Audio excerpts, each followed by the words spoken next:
Hai semua, gua tahu ini telat banget dan gua tahu gua udah sering off belakangan ini. Cuman ini dia Januari 2024 likes and dislikes. Gua masih stay di series ini. Tapi sebelum masuk ke video, gua kayak mau sedikit live update dulu. Kayak kasih tahu ke kalian kenapa gua sering banget off belakangan ini. Kayak gua nggak konsisten, gua ngilang-ngilang terus.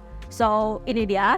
Oke, sebelum berawal setelah gua operasi. Jadi gua kurang nyaman untuk share gua operasi apa. Tapi intinya ini operasi yang bikin gua jadi nge-skip gym. Jadi gua nggak bisa olahraga karena emang nggak dianjurin dokternya. Dan nge-gym atau olahraga itu adalah coping stress gua.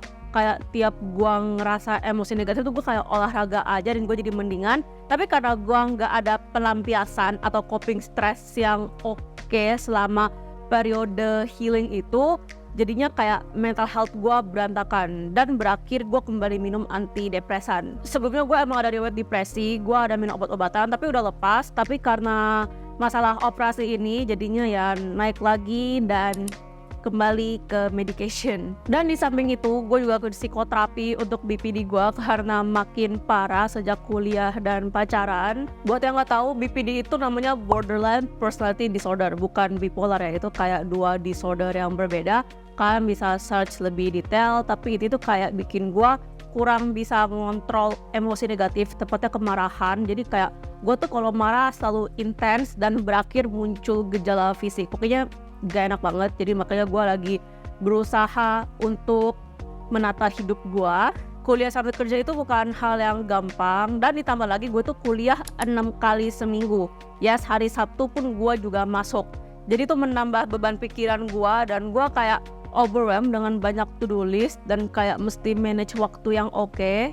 Jadi ketiga faktor utama inilah yang bikin gue owner of the YouTube. Karena kan gue mesti nyusun skala prioritas. Dan jujur, YouTube itu kayak bukan skala prioritas yang ada di atas-atas. Yang di atas tentu aja personal life gue, kesehatan gue, dan juga kerjaan di IG. Karena gue yang lebih aktif di IG gitu. Dan juga sejak akhir tahun 2023 tuh gue udah mikir untuk enggak aktif di YouTube lagi. Jadi gue paling kayak pengen ngejual channel ini atau kayak tutup aja, jadi nggak aktif lagi di YouTube. Soalnya kayak YouTube ini kan long form content ya, jadi kayak lebih effort untuk dibikin dan juga kayak untuk engagement pun lebih bagus di IG gitu loh. Jadi kayak why I'm trying hard kalau misalnya hasilnya itu nggak setara. Tapi tentu aja gue nggak mau sembarangan bikin keputusan besar kayak gitu. Jadi beberapa bulan ini sama 4 bulan itu gue kayak berefleksi kayak apakah gue benar-benar pengen membuang YouTube gue bla bla bla. Tapi hasilnya kayak gue nggak mau ngebuang karena bukan demi uang sih. Soalnya AdSense gue sama iklan gue itu kayak kecil banget. Cuman lebih kayak gue tuh pengen nge-share lebih detail tentang produk-produk yang gue suka, yang gue kurang suka.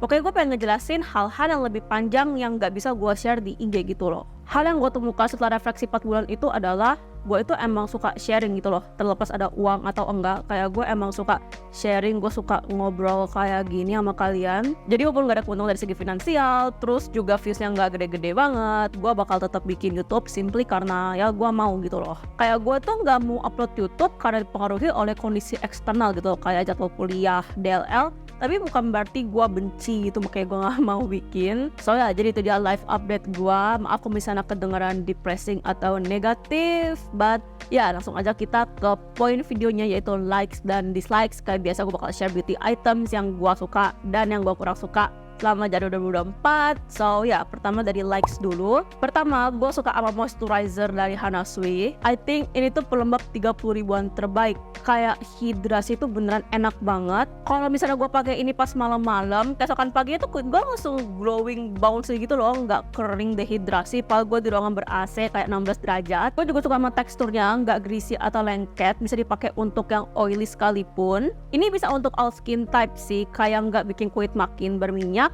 Dan juga oke gitu untuk kulit kering. Dan jarang ada pelembab 30 ribuan yang ada probiotik yang dimana oke untuk barrier kulit kalian. Kandungannya bagus, nyaman dipakai, dan hasil tuh emang beneran kelihatan kayak kulit jadi jauh lebih lembab dan sehat gitu. So ya kalian mesti coba Hanasu ini sih, tapi lagi sold setahu gua, tapi pasti bakal restock sih, tenang aja. Like selanjutnya adalah blush dari Kyle. As you can see ini kemasannya gemes banget. Jadi itu liquid blush. Mereka ada shades lain, tapi gue pakai 04, jadi lebih ke pink cool tone gitu. Gue suka banget sama teksturnya, karena kalau kalian timpa di atas bedak pun bakal fine-fine aja, karena cenderung powdery gitu. Bukan tipe liquid blush yang lengket cair. In fact gue lagi pakai sekarang, pigment itu buildable, jadi nggak bakal sampai ngojreng gimana gitu, gampang untuk di build up. Dan ini bagus ya pigmentasinya, kalian bisa lihat cukup awet juga. Jadi kalau kalian nyari liquid blush yang kayak bagus warnanya, terus lebih ke powdery finishnya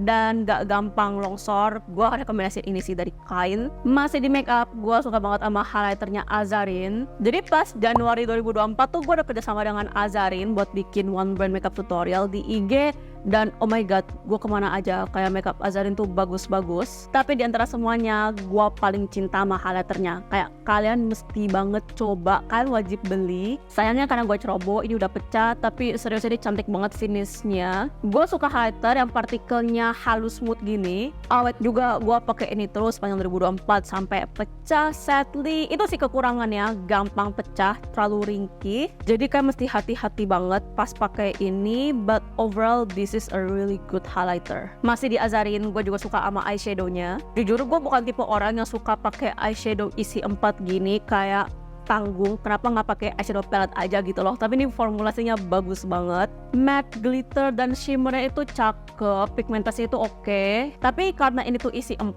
jadi look yang bisa di-achieve pun kayak minimal. Paling kayak pink tone juga ujung-ujungnya.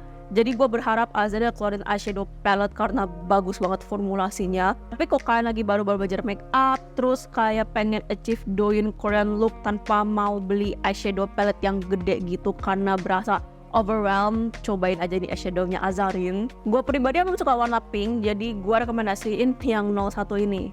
Dan terakhir dari Azarin, gue suka banget sama eyebrow pencilnya. I think ini juga the must have, kayak ngalis pakai ini enak banget. Tipe pensil alis yang kecil gitu, jadi gampang buat gambar alis dan strokesnya. Intinya ini salah satu eyebrow lokal yang bagus dan affordable. BTW ini nggak disponsorin oleh Azarin ya, kayak gue genuinely emang suka dengan makeupnya. Sekarang ke hair care, gue suka banget sama serum dari Wonderlux. Rambut gue tuh lepek banget. Dan as you know, gue tuh sering banget pakai topi kemana-mana. Alhasil rambut gue jadi ketombean parah. Dan gue pribadi kurang suka dengan shampoo anti ketombe kebanyakan, karena rata-rata bikin drying. Jadi makanya gue cinta banget sama serum ini. Kayak tinggal di spray aja di scalp 2 kali sehari. Jadi gak mesti keramas untuk pakai. Dan oh my god, ketombe gue beneran berkurang. Kayak emang masih ada, tapi jauh lebih berkurang gitu loh.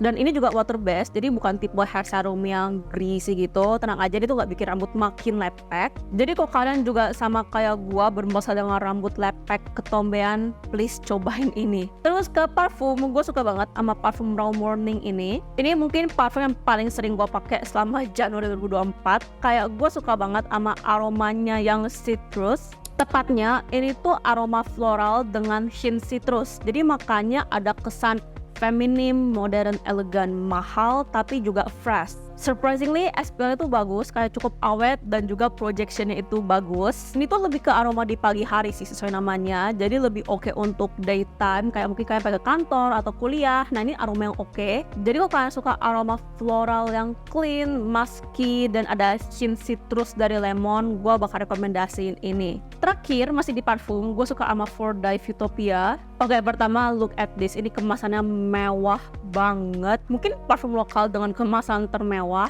Nah kalau itu lebih ke floral yang sweet dan warm gitu. Sweetnya itu dari buah-buahan sih, kayak berry. Ini lebih versatile, kayak bisa untuk pagi dan malam hari, bisa untuk acara casual sampai ngedate sekalipun. Ini projectionnya lebih kuat daripada yang Raw Morning, tapi overall sama-sama awet. Jadi kembali ke preferensi masing-masing. Kok kalian lebih suka aroma yang citrus, fresh, clean, floral, mungkin bisa coba yang Raw Morning. Tapi kok pengen aroma yang lebih floral, fruity, sweet, and warm, bisa dipakai untuk pagi sampai malam. Bisa coba yang For Die Futopia. Segitu aja untuk likes-nya, dan sekarang kita ke bagian dislikes. Jadi apa aja yang gue pribadi kurang suka selama Januari. Pertama, gue kurang suka sama transparent sunscreen Amaterasu. Gue kira ini tipe sunscreen yang kayak oh my god, ringan, nyaman di kulit, gak greasy, bla bla bla.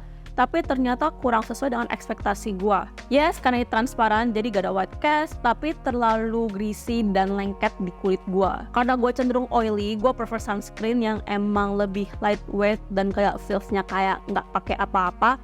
Dan ini tuh berasa kayak pakai sesuatu gitu loh. Sebenarnya nggak greasy banget, tapi kayak ada feels licin gitu loh. Jadi makanya gue kurang nyaman dan agak tacky. Tapi poin plusnya ini tuh oke sebagai base makeup. Dan untuk yang dry skin dan yang skin tone cenderung dark, jadi prefer sunscreen yang transparan. Sekali lagi kembali ke preferensi masing-masing. Gua pribadi sih kurang suka. Tapi kok kayak mungkin dry skin atau kayak prefer sunscreen yang transparan finishnya, kayak nggak ada white cast, kayak mungkin bakal cocok dengan ini. Dislikes terakhir adalah eyeliner dari Azarin. Ini makeup Azarin yang paling mengecewakan menurut gua. Tipnya sih oke ya, jadi lancip dan kokoh gitu, tapi kurang hitam. Kalian bisa lihat, gue pribadi nggak suka eyeliner yang kurang pekat hitamnya, jadi makanya maksudnya ke dislikes. Dan juga ini kurang awet, kayak gampang hilang atau smudging kalau keringetan. Gue juga udah coba yang warna coklatnya, tapi tahu kemerahan coklatnya. So ya, semoga Azarin ada improve formulanya, karena gue suka sama tipnya sih.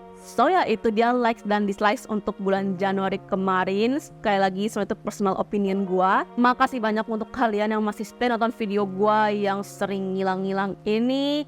Dan ya, semoga bermanfaat. Dan sampai jumpa lagi di video selanjutnya. Dadah!